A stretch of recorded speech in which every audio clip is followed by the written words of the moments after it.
Hmm? Okay. All right. So sorry about that technical hitch. So we are going to have a volume in terms of my ml, milliliter, which is smaller than the reference by a factor of 1,000. And so we know that we can have that in. So if we're buying in liters, then we'll know how to utilize it. So what I'm going to do here is to now type in ml, and I'm going to have the ml as part of this, and the category will still be ingredients, and we'll maintain this. I'm also not going to sell this, so I have to uncheck my sales bit. Inventory we're procuring to keep in, so that's okay. My next bit after my cooking oil would be my garlic and ginger. Ghanaians love ginger and garlic as well, so I can leave that out of my recipe in that sense. So I'm also going to maintain a unit of this as part of that. This we're not selling, so I have to take the sales bit off. And then this is also ingredient, and we're going to maintain it per unit as well. And I'm going to save this. Now, for those who would want to track all of this by unique references, that pertains to your own organization, you can do so. And then in terms of the barcode, you can also do so as well. Now we can get into my last bit, I think is ginger, which I have to add. And remember, with all of this, you can add images to also guide in that sense. But I, for the purposes of this demo, have left that out. So you could have images just to guide. I only focused on the milk section as well. So I'll save this, and I think now we're good to go. The next bit is to now get into our inventory, look at our various products, and we have all of our chicken peas, stock, cooking oil, fresh tomatoes, garlic, onions, all of that. We have tips, which is by default in this as well. And we're looking at all of that.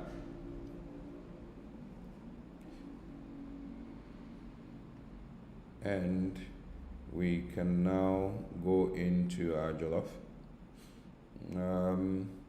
And from our jollof, we can then tell the recipe that actually goes in this, and then we can monitor our stock. So I'm going to say this: we present one unit or one plate. In this case, we will just use the kit. It's very, very important that you change to the kit. If you want a reference for this, you can also do this. So I'll say GHOF. We take pride in our jollof as Ghanaians, so I need to indicate that as well.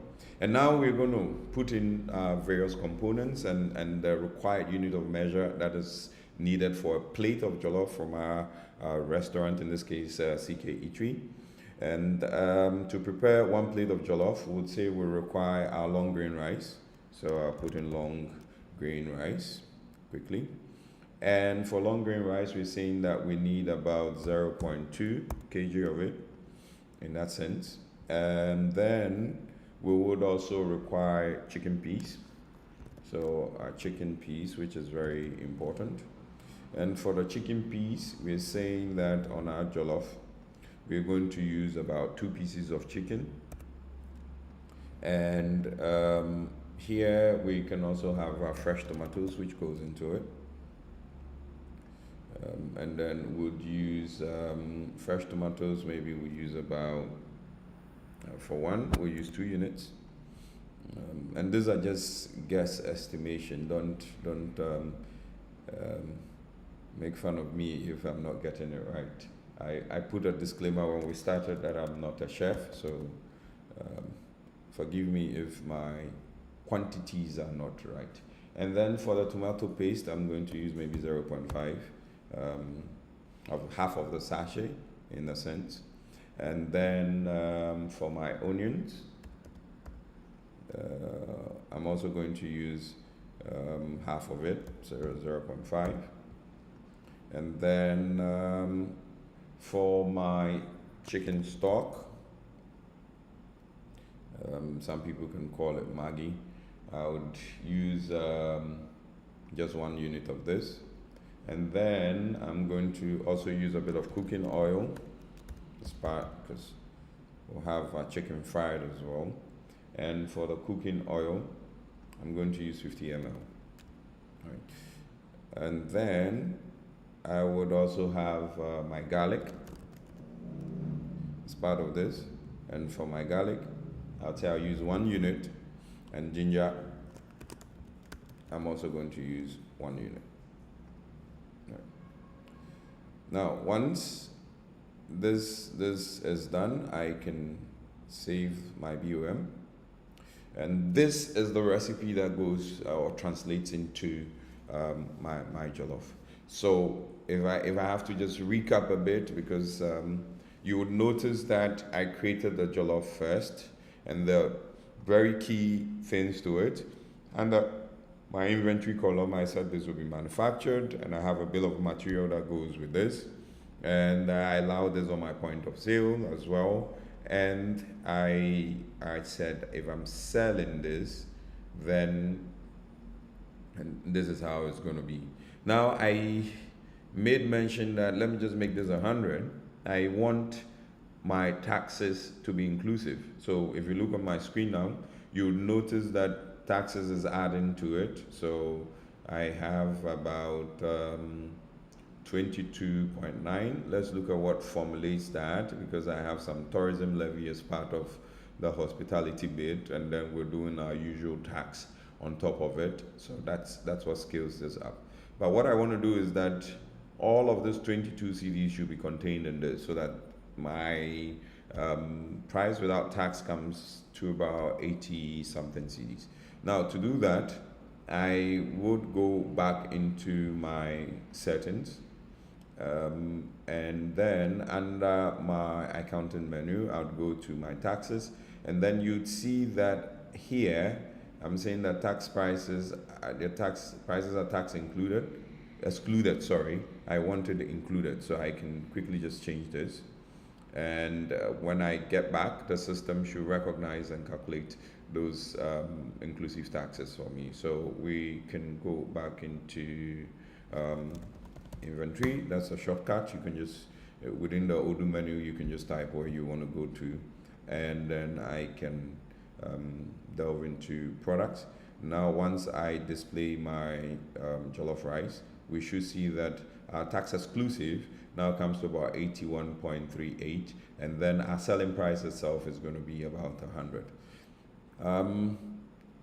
I also just got word that our currency is placed in the wrong position, and that's the beauty of Odoo. You can correct this. So we know that accounting handles all of our financial stuff. We can quickly just go into our accounting, go to our currency section, and then I can just say that the position of my Ghana CD is placed wrong, so it comes before the amount, so that Ghanaian people don't get annoyed with me. And now once I check my product, the system just aligns in that sense, and we can see that prices now has the Ghana CD in front, so that correction has been made.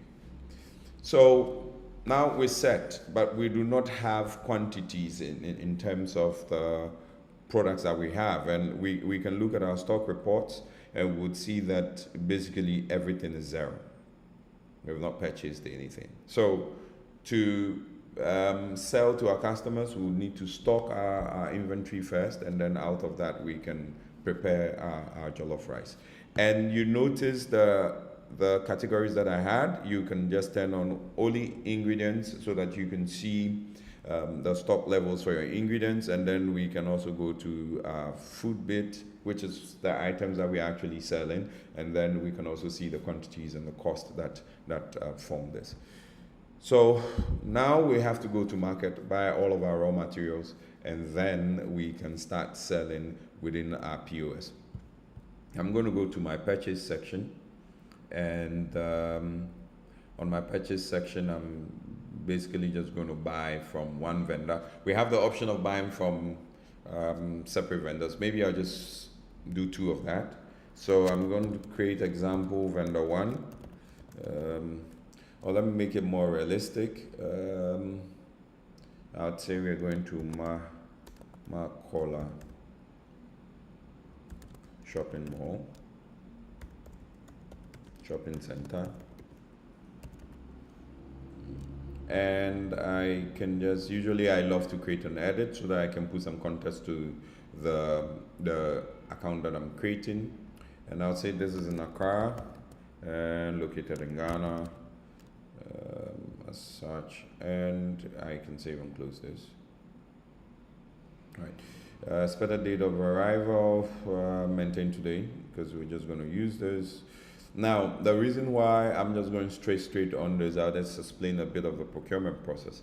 Odoo also takes into detail procurement process. That's when we go out of the restaurant scope. In that, you can do RFQs, request for the various codes, analyze them, send a purchase order, and then your vendor would supply that. But in our setting, for most of our small restaurants, we just walk to the market and we buy our stuff. And it's the same thing I'm trying to mimic here. So this is not like a whole advanced procurement setup. We're just only going to buy ingredients, and I'm splitting the ingredients into two so that you can see that we can have purchase orders that translate into our accounting structure as well. Because I promised we're going to look at the entire process of effectively managing our restaurant, and that's why I'm taking this approach. So first of all, we're going to do our long grain rice. And for our long grain rice, we buy in kilos. So we say we're going to buy 10 kg of this. And you'll notice that because I'd already set up my taxes, we have our NHIL, Get Fund, COVID-19, and then the VAT of 15% as well. And we can also put the price of the 10 kg rice. I don't know, maybe I'll leave it at about 700 cedis.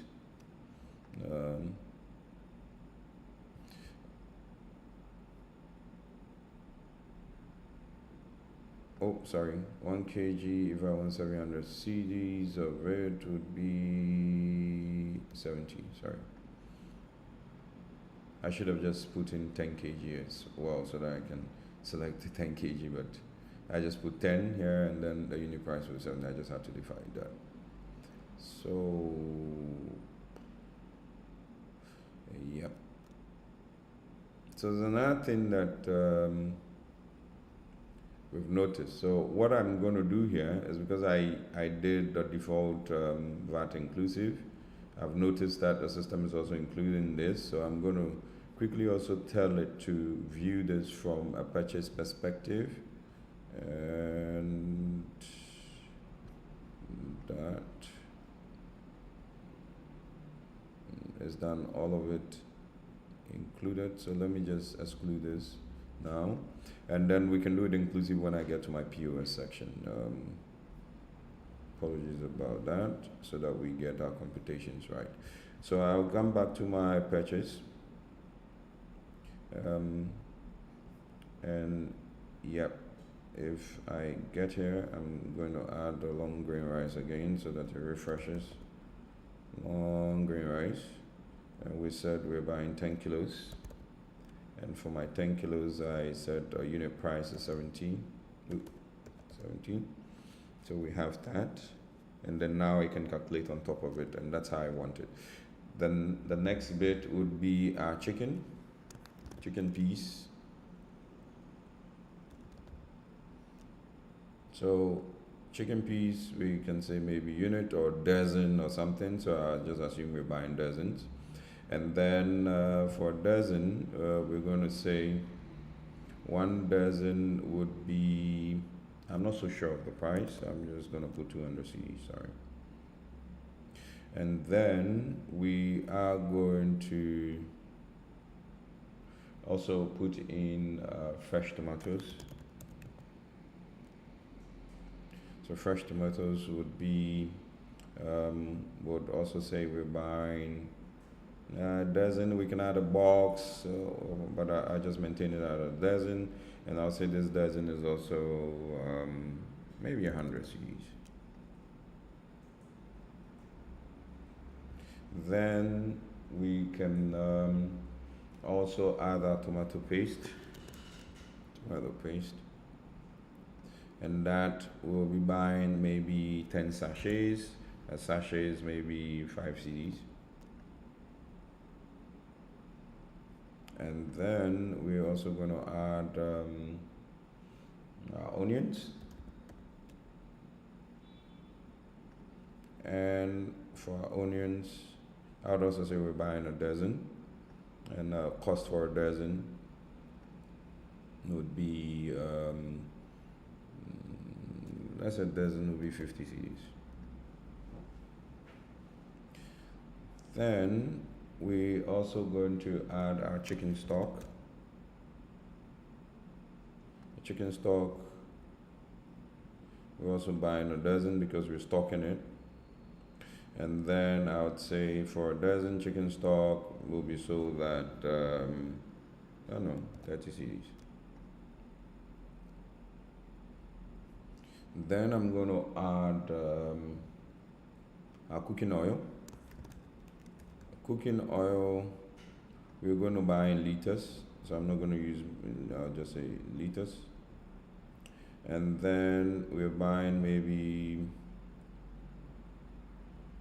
5 liters, which is the, or we can even say a gallon. So you can still have a gallon there, a US gallon in that sense, and you can utilize it. But I'm just using 5 liters, and the 5 liters of cooking oil maybe comes up to about 350 Cs. Then we're going to add our garlic.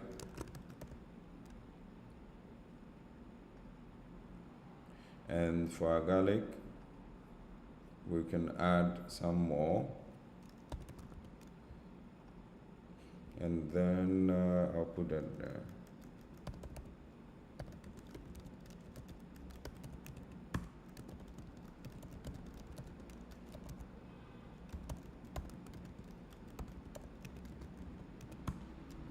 So our garlic, we're going to add garlic, also that we'll purchase in dozen, like so.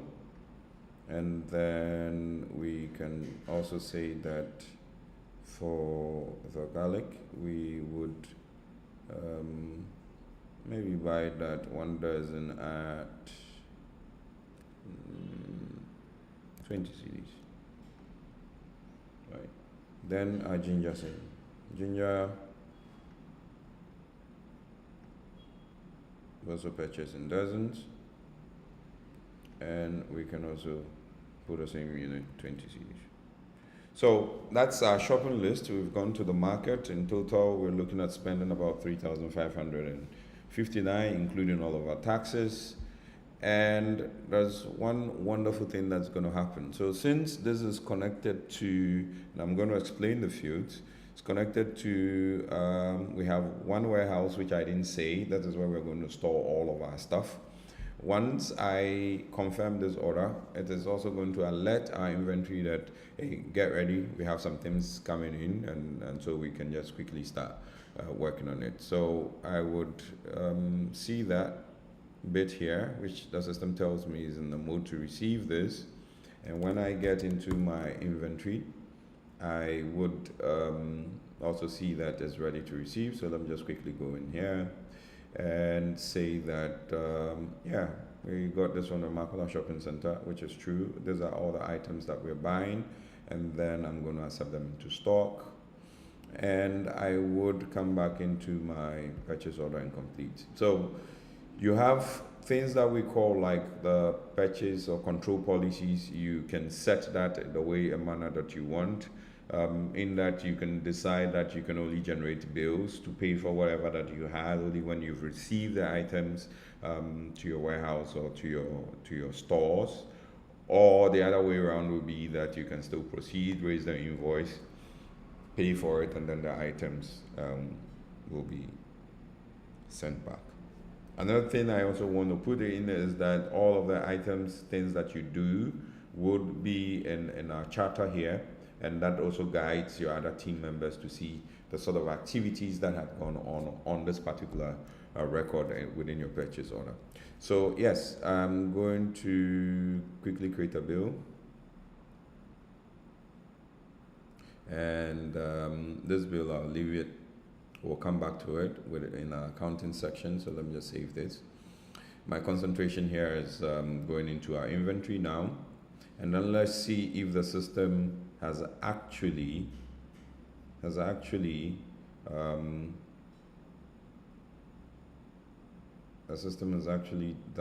that. Okay. So let's quickly go into this.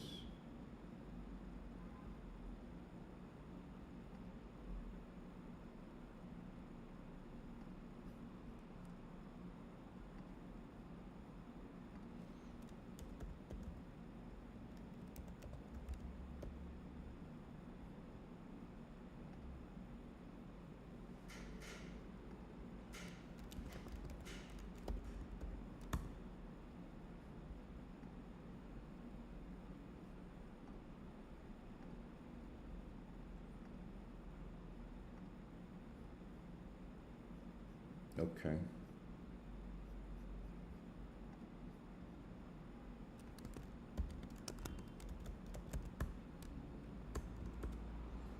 So that we quickly move. So I'll go into my reporting stock, and we should see that we have stock values now, and the system was smart enough to also pick up all of the various questions. And that as part of it, various cost elements as part of it, and we have our total value here in this. I think with this I only left fresh tomatoes. I didn't touch my tomatoes, so that's okay. So now we have some details in, and then we can proceed to our interface. I know a lot of us have been waiting for this for too long, so now I can jump into the interface as well. And before I do that, there are a couple of things that I want to highlight. There are a couple of things that I want to highlight, and those items would just be how we set up our POS, right? So for our POS, we notice that we have self-ordering enabled, and I can basically just churn out a few things. I also want to open up the mobile bit so that we can see that in terms of our self-order. That was a feature that I turned on earlier at the back end, and it would look like so.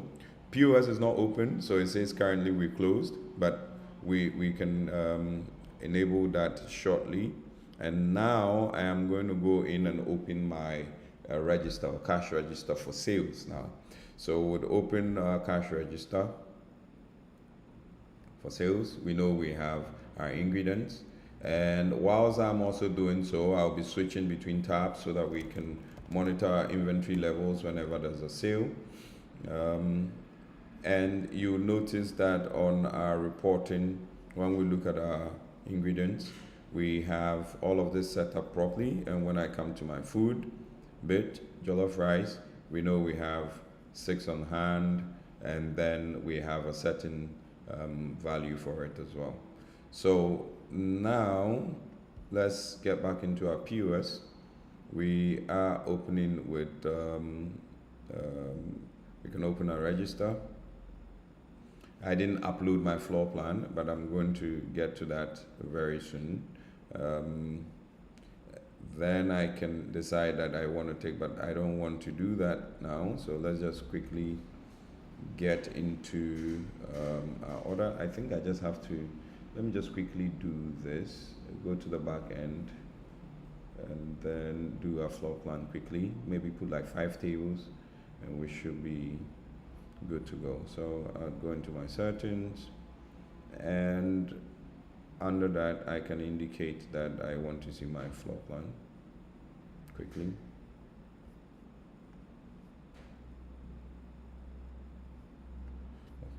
Floor plan quickly, and from here I can indicate what I want. So I have table number 1, I'll create table number 2, and then maybe just say round something.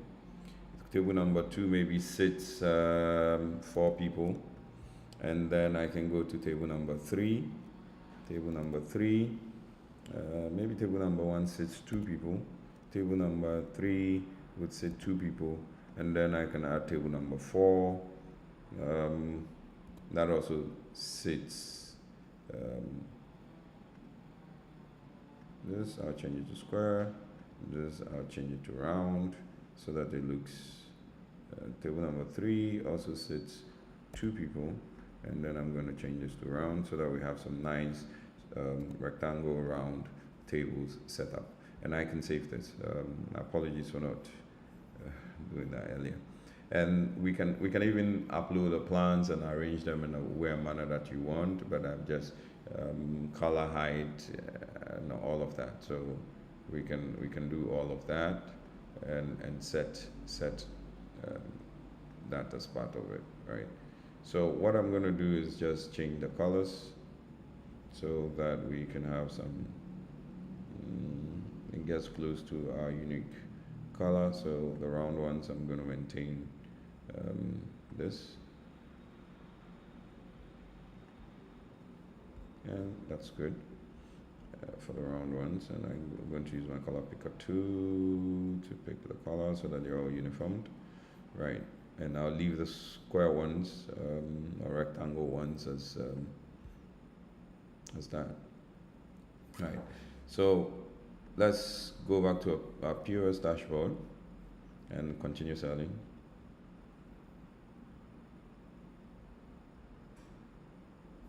And yeah, voila. I can go in and then say, let's look at our plan, choose table number 1, and I'm going to book this table on behalf of the customer, and I'll add my meal, which is fried rice. I did this, I had 122 because I am adding the VAT to it as well, and the NHIL and all of that. And then I can decide to have maybe a kitchen note as part of this and say no dressing, something as part of it. And I can also basically take certain actions as part of it. This is just a one guest, there's a customer note. I can check my price list, I can do a refund, I can give a quotation or order, and then you can give a general note as well. And it can also allow me cancel the order. So with this being said, what I want to also switch into would be to look at our kitchen display as well and monitor once the food also comes in there once we place the order.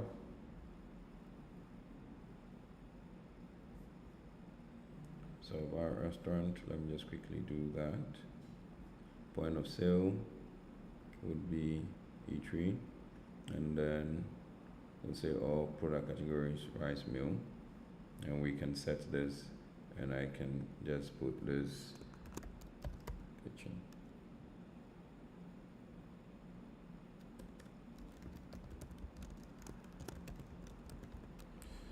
And I would save that. Oh, sorry, excuse me. I've been a bit clumsy. So let's close this. Let me close the back end. I just want our presentation to be very fluid. So sorry for the hiccup. Close. I can now save this.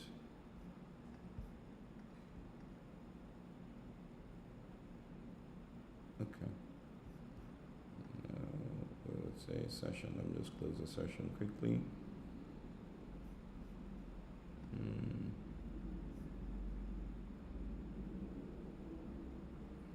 Let me close my session from the front end. Oh, sorry. Continue selling.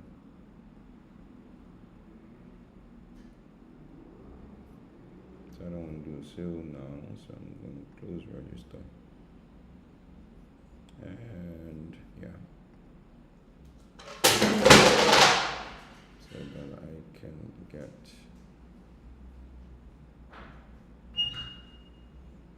can get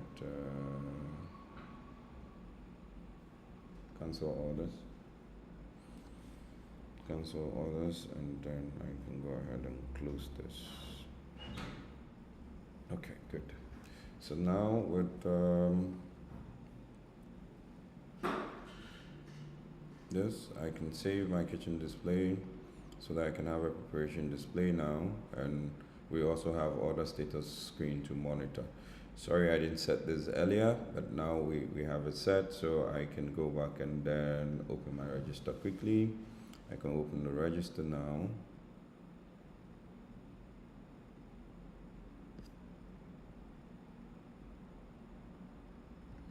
And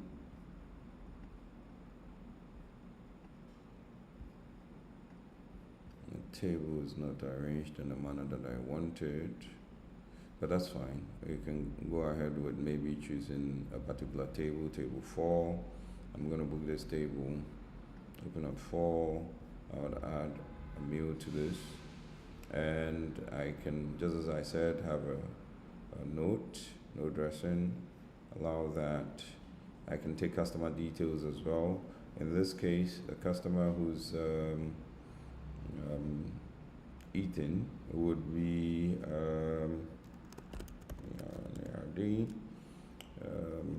Ghana, and we can take his phone number as well, 023324.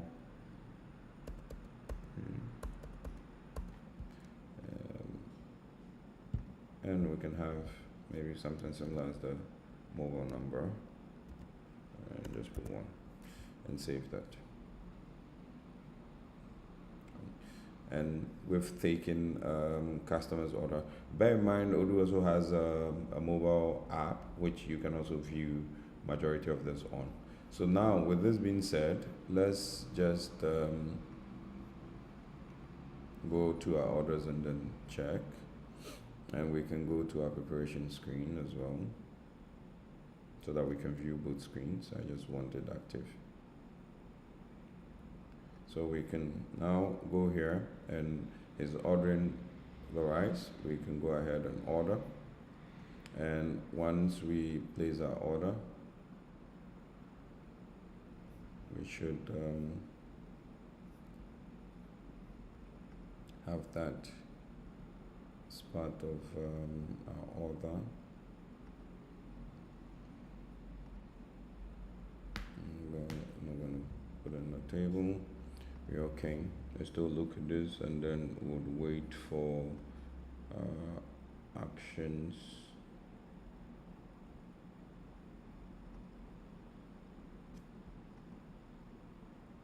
Like so.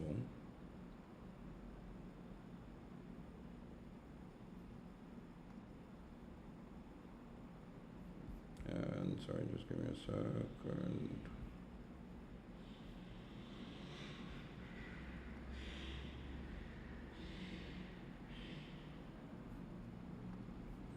And I can proceed to my payment quickly.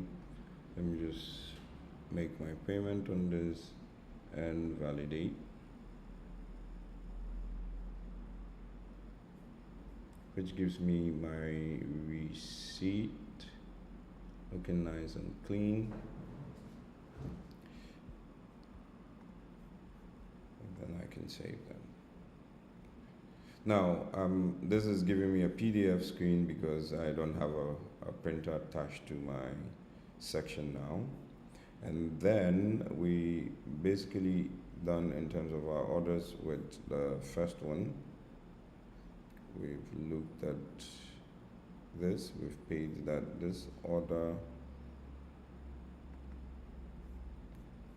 looks like it's also ongoing. We would have to cancel this order because I didn't select anything, which is okay.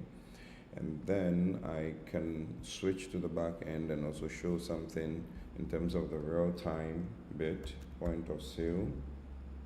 And over here, we are seeing in real time the sort of orders that we have in that sense. So we've seen that one order has been prepared and has been paid. Then I can come back to my inventory.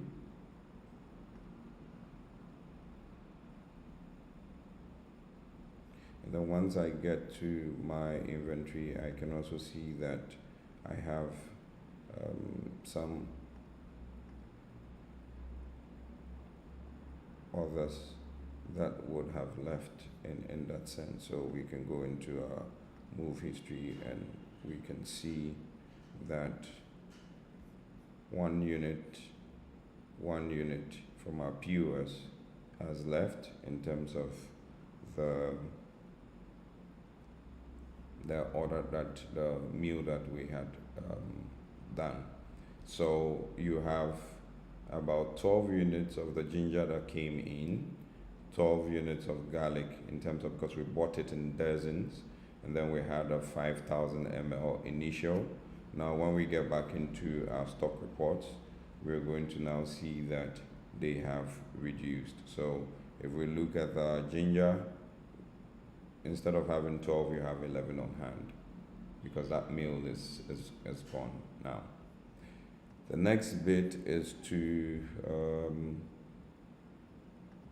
check my floor view properly, which is okay now. And then there are a few things that I want to do as a cashier. Let's assume that we have closed for the day and we need to basically just close. So we'd see how much amount came to us because we paid by cash. We said we received 122.90. And you can also drill down by choosing the various notes and coins in that order if you want to. But I just prefer this, and I will just say closing for today. And I can go ahead and either download that as a cashier to keep as my own records, and then proceed to close the register. Now, once we close the register, we should be able to get our reports directly in the back end. So when we come back to our orders, we can see our orders in that manner. And then we can also basically see our sales details in terms of what we've sold as well. So I'll just say that prints it out for us, and I'll display that quickly for the period. So if I open this up, we can also see the Lizzie report. We had one mail of 100 CDs and as inclusive, so it takes those amounts off, and this is what it comes up to. Then we can also basically view our sales reports, session reports as well. And we can choose the session in which we were. I'll choose the second one. And then we can also print that, and we know the session per employee in terms of details. So that we can also see that by so, where it says the sales rise, and then it is able to also tell you the number of transactions and basically that. Then as part of the report, you can also we can break our reporting orders into a graph form or a pivot table, and either use the inbuilt spreadsheet in Odoo, or you can export it to your own spreadsheet. Now the pivot table is very powerful because it can allow us also dig deep into this. So I can basically go into the particular food bit, and I can even drill down to see the sort of payment method that was used in terms of the fine details, and I can go in to even indicate the order date and the employee that actually even sold the food. So you have all of that as part of this. My next step would also be to look at your various inventory reports and move analysis, because then you can tell that the product on this set date, basically the operation type that took place, it is going to break it down. We had receipts in terms of the quantity of items that we received, and then we also have a sale that basically also went out in terms of quantity. Then we can also look at our various valuations as well. Remember, when we bought the item, we were able to value them by seeing them in our stock reports. And so when the items are also leaving, the system can also revalue and tell us the total value of what we have on hand as well.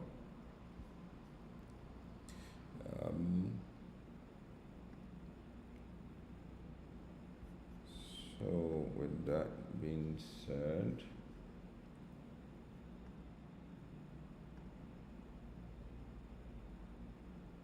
so I think we've looked at our automatic ingredients tracking. We went through the bill of materials.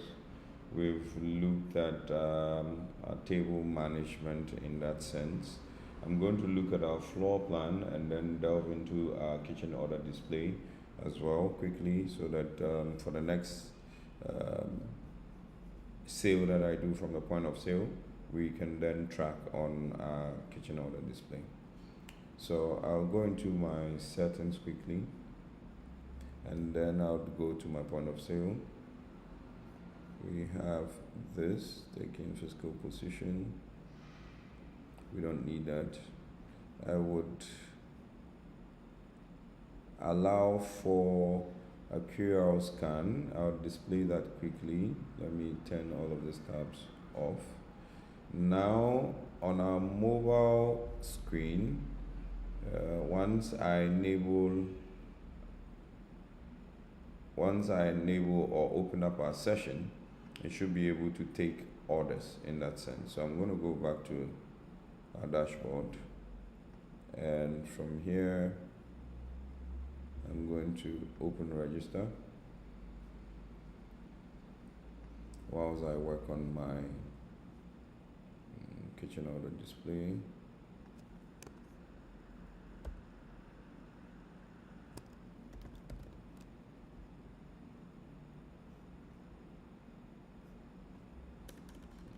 Preparation.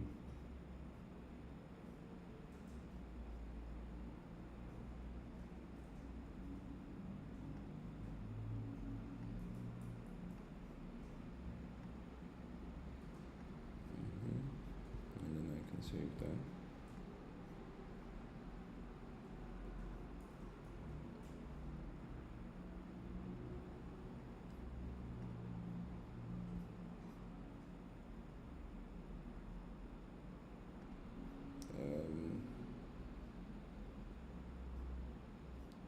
Okay, now we can delve into our POS. Now when we open, because I had not taken my initial sale out of my cash register, it is going to be the opening balance that I start with.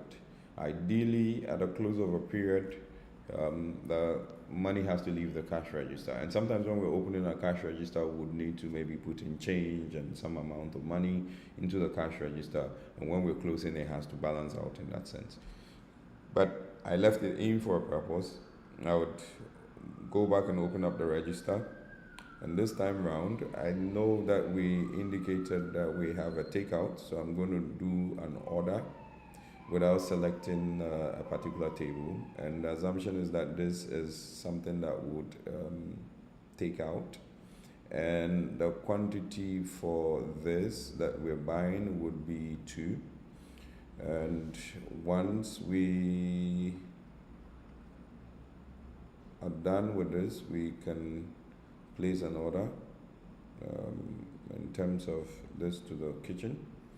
And then I'm going to do split payments once our order is ready, in that sense, so that we can see how it takes. Let me switch this to takeaway, sorry. So once we do our takeaway, we have order 401.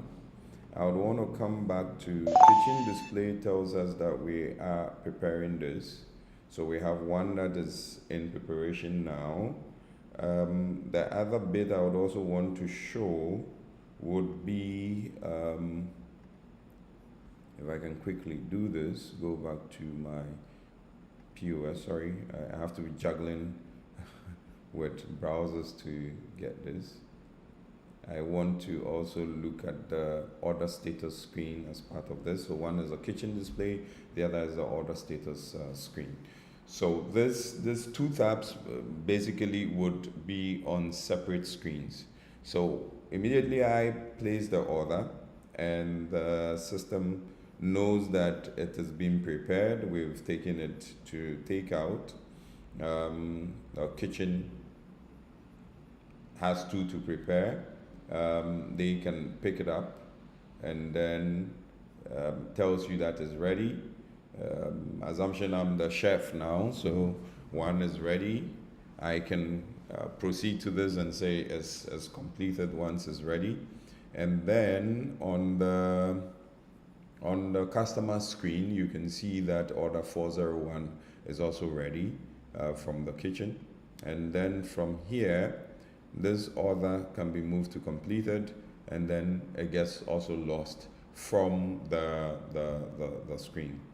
So in our POS now, we can take two actions. I would want to basically split the payments, because our two people who came in would like to split the order into two. So we've done that split in a sense. Thank you. We've done that split, and the order can be split in that manner. So you notice that I have 401B and I have 401, and we have both orders split separately. So here I can proceed to payment now, and I can decide that this customer is paying with cash, in a sense.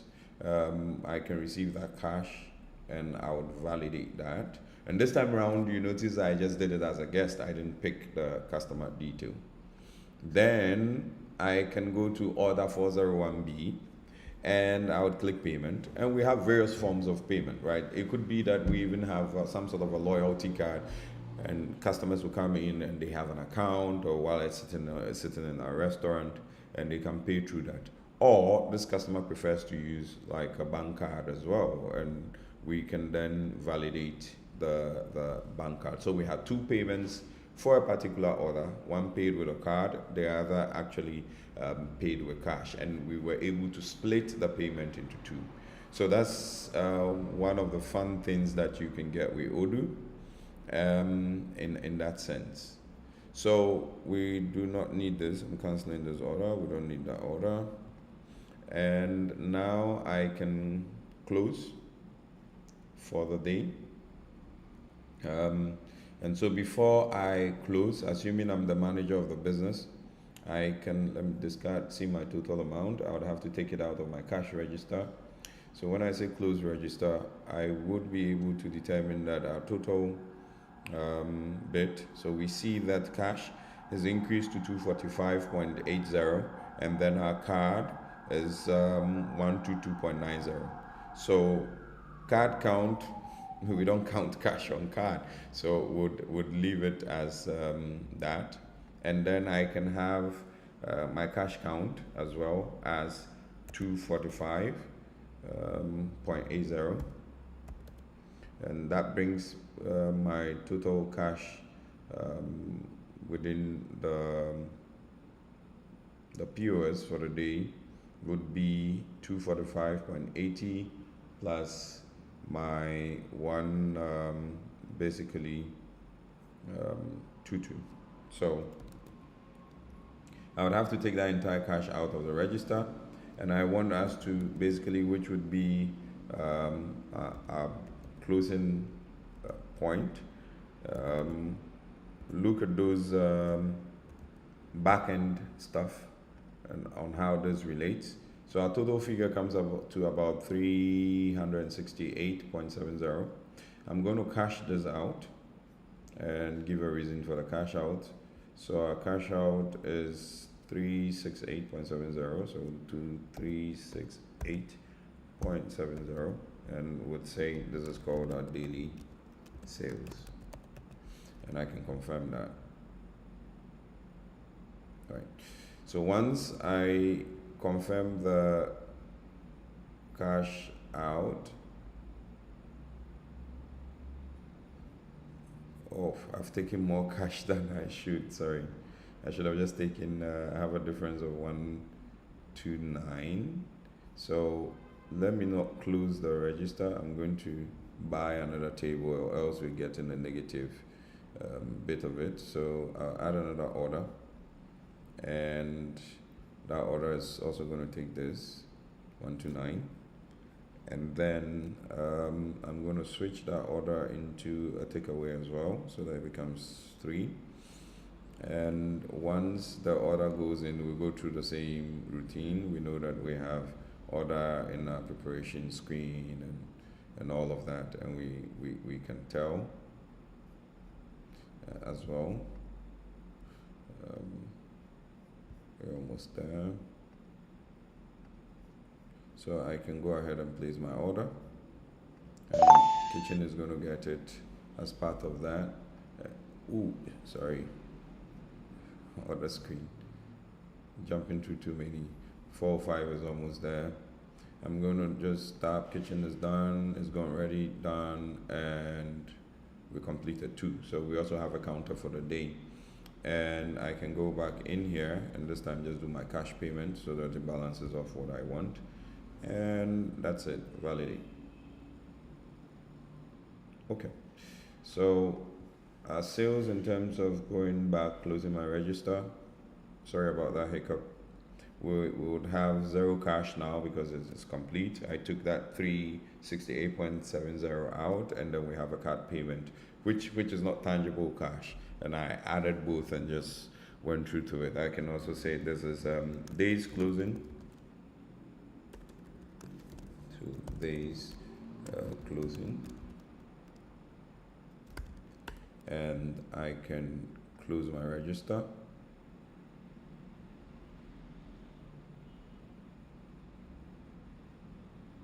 And voila, I can go to my back end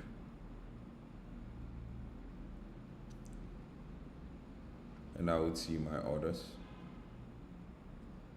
So all orders that I had, even cancelled ones, will show. If I added a customer name, I'm also going to see that as well.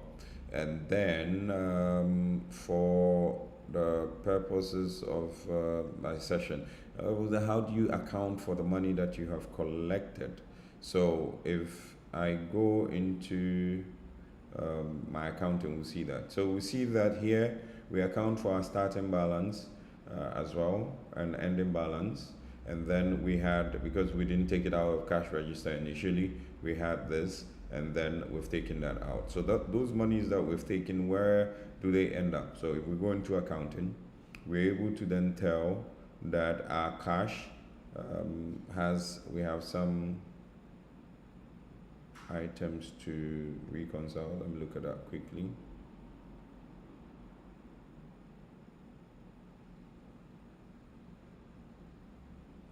So we would see that this has gone into our daily sales for the POS in that sense.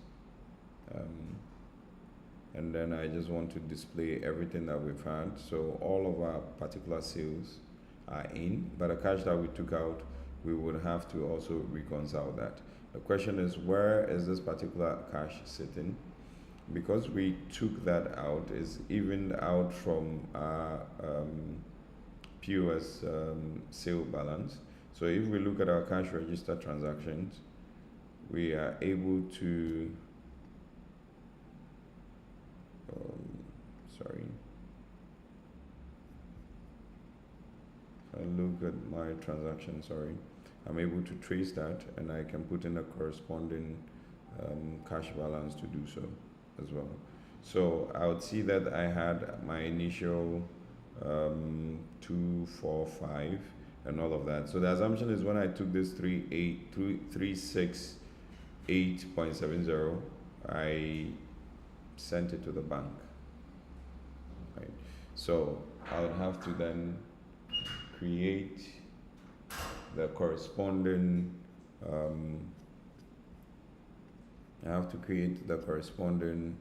entry that goes to the bank, basically. So I could come back to my bank here, and I can add a new transaction, and then I am going to add new. I'm just doing this manually because I don't have that. I'll add partner. The partner would be CKE3, and I'm going to say that we have 368.70, and I can just add that to it as well. So this basically is manually creating a bank statement line. Sorry, you can just say daily sales.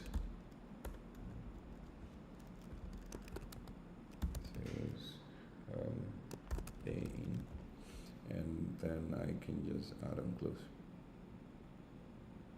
Right. So I have that, and once I get into my dashboard, my bank has that. It tries to reconcile, and then I can also try and reconcile this as well, because there will be that corresponding entry that has to go as part of it. Did I make any liquidity? So let me go and reconcile my bank first.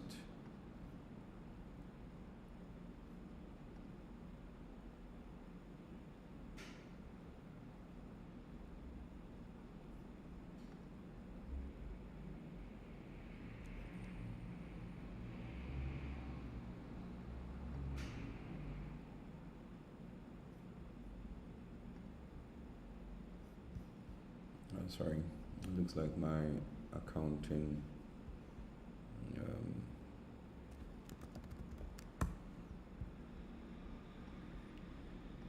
my quick setup. Oh, I have two cash accounts.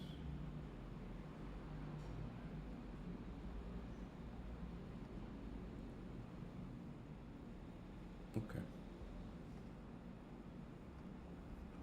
That's fine. I think in our next week's session, we'll continue from the accounts bit, so I'll leave that for now. I didn't set that up. That was not part of my major, but I'm still going to leave this for next week, and then we'll continue from there. So in essence, I'm going to do a bit of a recap. We have looked at one, setting up our recipe or our meal, and linking that to the various recipes. We looked at how we can create our individual products in terms of the main meal and then the corresponding items that form up the recipe. We've looked at how we can put in pricing and all of that. So based on what we've sold so far, we only have 2 quantities on hand because we bought dozens of stuff. We've looked at how we can put in our taxes. We've looked at how we can integrate to our kitchen preparation screen in the sense. So I would quickly want you to do a pool. Whilst I talk through this, I would require that you quickly just have a pool of this. Just scan that. You can,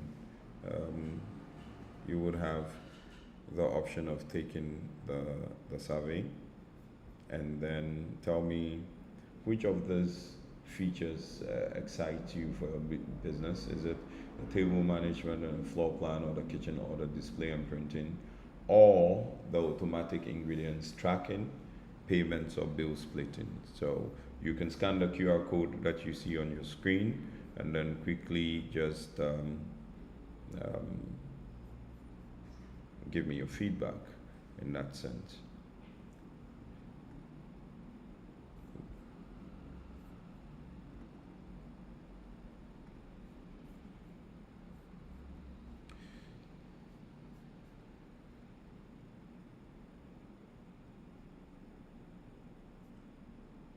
So I'll just pause a bit whilst you scan and you bring that. Can get into the Q&A session, and then you can give me your questions, and we'll be glad to answer those questions.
So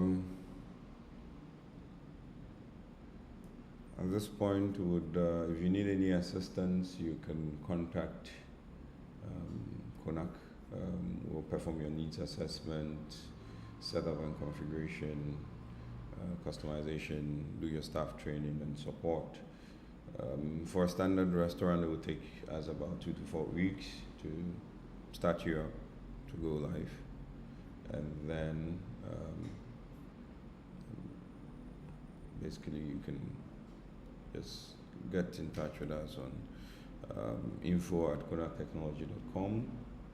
Visit our website www.conaktechnology.com. Thanks for the session.